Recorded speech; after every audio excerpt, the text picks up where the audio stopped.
Hello, students. A very good morning to all of you. I hope that whatever we had studied on the last turn, you have solved those questions and you have understood those questions properly. If there is any doubt, then please comment those doubts in the comment box. Now we will start with a new chapter from your book, that is chapter number 3, Trigonometric Functions.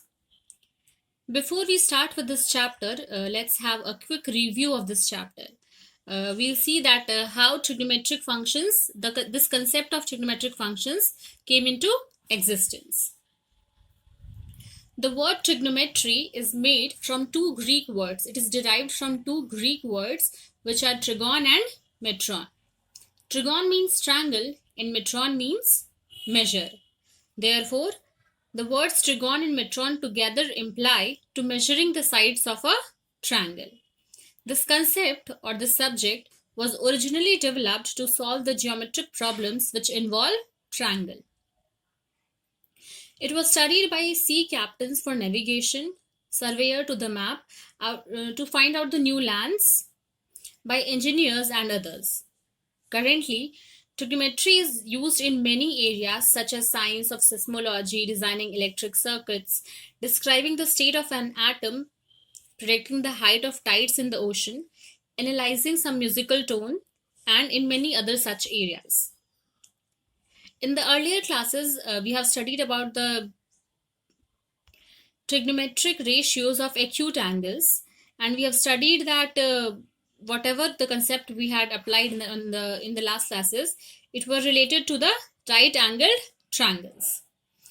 In this chapter now, for class 11th, we will study the trigonometric identities and the application of the ratios, that is sine, cos, tan, sine theta, cos theta, tan theta, sec theta, cosec theta, and cot theta. These ratios we'll study in solving the problems that are related to height and distances. But first, we will study the ratios, the identities, and the trigonometric functions in this chapter. First thing in this chapter is angles. The first heading that we'll study is angles. What is an angle? It is a measure of rotation of a given ray about its initial point. The original ray is called the initial side, and the final position of ray after it has done its rotation, that is known as terminal side. The point O is known as vertex. Therefore, this is an angle. This represents an angle which is a positive angle. How? Because the angle, this direction is anti-clockwise. So whenever the rotation is anti-clockwise, then the angle thus formed will give you a positive angle. And if the rotation is clockwise, you can see here the rotation is clockwise from initial side to terminal side. The clockwise rotation implies to a negative angle. The measure of angle will be negative. And if it is anti-clockwise, then the measure will be positive. In the earlier classes, we have studied the measure of an angle and we have used the unit degrees for that.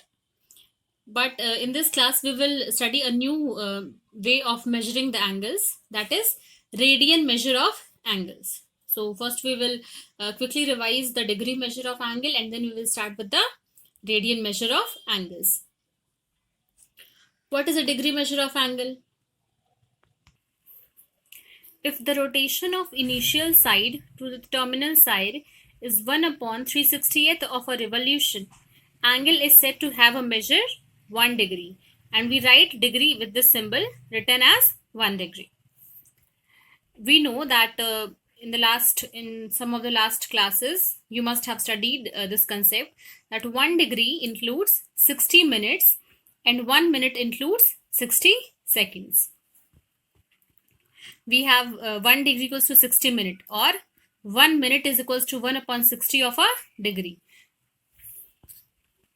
That is 1/60th part of a degree is called minute, and it is written as 1 minute. Similarly, 1/60th of a minute is known as seconds. Now we will start with radian measure of angles. Angle subtended at the center by an arc of length 1 unit in a circle of radius 1 unit is said to have a measure of 1 radian. The angle, let us suppose that we have a circle whose radius is 1 unit, and the arc formed is also 1 unit. Suppose this is a circle in which OA and OB are the radius with the length of 1 unit, and the arc OA, see here, the radius OA, this one is the initial side, and after that, after the rotation has been made, then we reach OB, and we have covered the arc BA with length 1 unit. Then in this case, the angle measure, this measure is called to be as 1 radian. Similarly, here also, you can see that here the measure is positive because the rotation is anti-clockwise. Whenever the rotation is anti-clockwise, then the measure of angle will be positive. Same concept here it is, but the angle is negative. How? Here the rotation is clockwise. So whenever the rotation is clockwise, the angle measure will be with a negative sign. Suppose the arc AB is of length 1 unit in the negative direction. Therefore, the angle AOB measures -1 radian.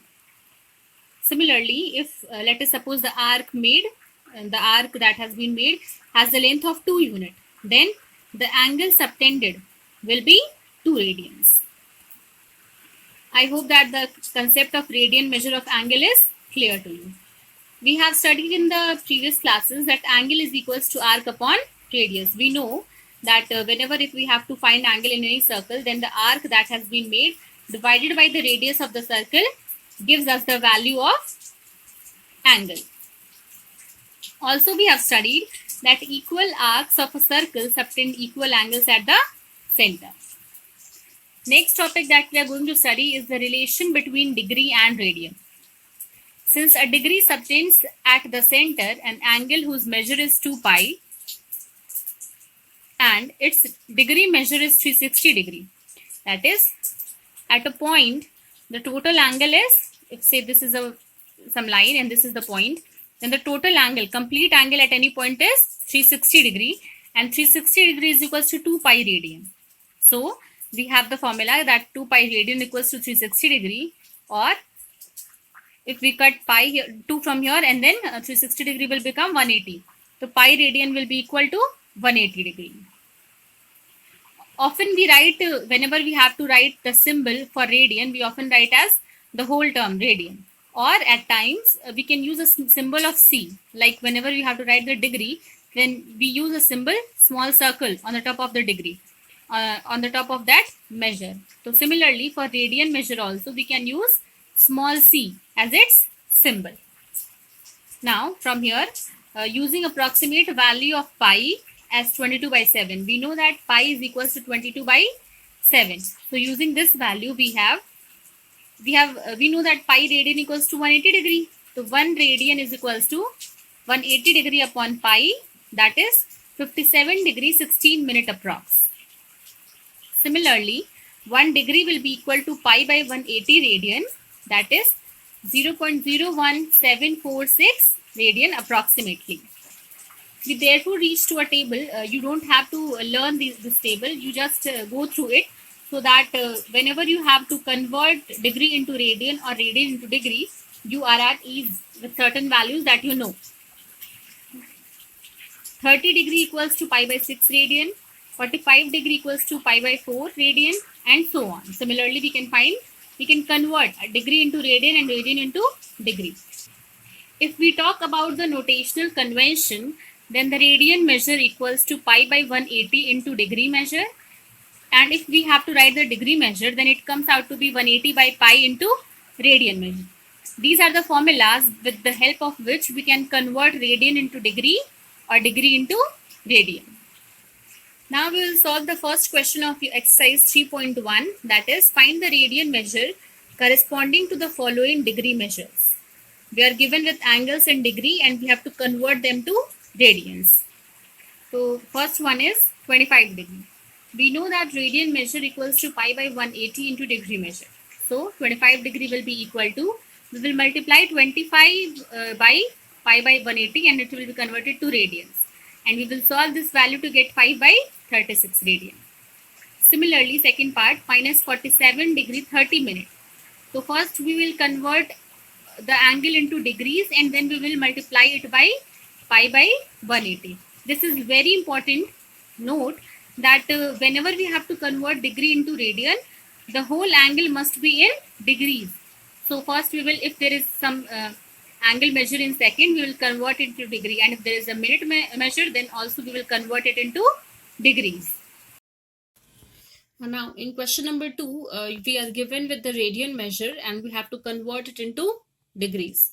Therefore, we'll discuss third part of this question, 5 by 3 pi radian, and we have to convert it into degrees. Whenever we have to convert angle measure of radian into angle measure of degrees, we have to multiply it by 180 by pi. Therefore, 5 pi by 3 into 180 by pi with degree measure, and we will solve it to get 300 degrees. Now we will see the first part of this very question, that is 11 by 16 radian. I've told you ki either we can write radian or radian is also given with this symbol. It is also shown with the symbol. So 11 by 16 and this is radian. So we have to convert this into degrees. So whenever we have to convert radian into degree, we are going to multiply it by 180 by pi. That is, yeah, 16 it is. So 2 8s are 16 and 2 90s are 180. So 11 by 8 into 90 into pi. We know that the value of pi is 22 by 7. Since here it is in denominator, so when we change it, we will write it 7 by 22. That is, the value of 1 upon pi will be 7 by 22. We will solve it and we will get the value 315 upon 8 degrees. Now we have to convert it into minutes and seconds because this is a fraction value. So divide 315 by 8. We will have 39 degree plus 3 by 8 degrees. So 39 degree will remain as such. We will convert 3 by 8 degree into minutes by multiplying it with 60. 39 degree plus 45 upon 2 minutes. This is also in fraction. So first we will convert this into minute and then the rest part will be converted into seconds. So 39 degree plus 22 minute plus 1 by 2 minute. This altogether will form 39 degree 22 minute plus 1 by 2 into 60 because we are converting half minute into seconds. That will be 30 seconds. So 11 by 16 in radian is equal to 39 degree 22 minute and 30 seconds. Next, question number 3 is, a wheel makes 360 revolutions in 1 minute. Through how many radians does it turn in 1 second? In the question, it is given that the number of revolutions of wheel in 1 minute is 360. Therefore, number of revolutions of wheel in, since 1 minute is equals to 60 seconds, so the number of revolution is again 360. Then we will find the number of revolutions of wheel in 1 second and it will be 360 upon 60, which comes out to be 6. We know that one complete revolution implies to the angle measure 360 degree or 2 pi. Therefore, angle in one revolution is equals to 360 degree, that is 2 pi. Now we have to find the angle, total angle covered in 6 revolutions. So we will multiply 2 pi by 6, that is 12 radians. So the wheel will move through angle measure 12 pi radian in 1 second. Now try to solve rest of the questions of this exercise on your own, and if there is any doubt then mention it in the comment box so that from the next turn we can start with a new topic of this chapter. Thank you, class.